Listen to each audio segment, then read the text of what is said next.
சென்னை மனை பட்டா உள்ளிட்ட மக்கள் பிரச்சினைகளில் கவனம் செலுத்த வேண்டுமென விசிக நிர்வாகிகளுக்கு கட்சித் தலைவர் திருமாவளவன் உத்தரவிட்டுள்ளார். இது தொடர்பாக முகநூல் நேரலையில் அவர் பேசுகையில், புதுக்கோட்டை மாவட்டத்தைச் சேர்ந்த பொறுப்பாளர்கள் 3 மாவட்டச் செயலாளர்களை தவிர்த்துவிட்டு ஒருங்கிணைந்த கலந்தாய்வு கூட்டத்தை நடத்துவதாக அறிகிறேன். இது கட்சி விதிகளுக்கு முரணானது. மாவட்டச் செயலாளர்கள் மீது நடவடிக்கை எடுக்க வேண்டுமென நிர்வாகிகள் கோரிக்கை மனு அளித்தனர். உடனடியாக நடவடிக்கை எடுக்க முடியாது. இதை முன்னணி நிர்வாகிகள் புரிந்து கொள்ள வேண்டும். அவர்களின் புகார் பரிசீலனையில் இருக்கிறது. இப்படிப்பட்ட புகார்கள் மீது நடவடிக்கை எடுக்க வேண்டுமானால் 144 மாவட்டச் செயலாளர்களையும் நான் உடனடியாக நீக்க வேண்டியிருக்கும். இவ்வாறு அணுக முடியாது. போராட்டக் களத்தில் ஒற்றுமையாக இருக்க வேண்டும்.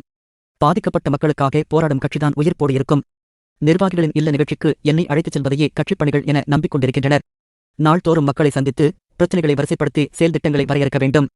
எந்த ஊரை எடுத்துக்கொண்டாலும் மனை பட்டா கோருவது பிரச்சனையாக இருக்கிறது. விளிம்பு நிலை மக்களுக்கு பட்டா வழங்க வேண்டுமென முதல்வர் உத்தரவிட்டிருக்கிறார்.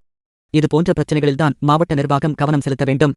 சின்ன பிரச்சனைகளை பெரிதுபடுத்தக்கூடாது. அவ்வாறு நான் செய்தால் கட்சியையே நடத்த முடியாது.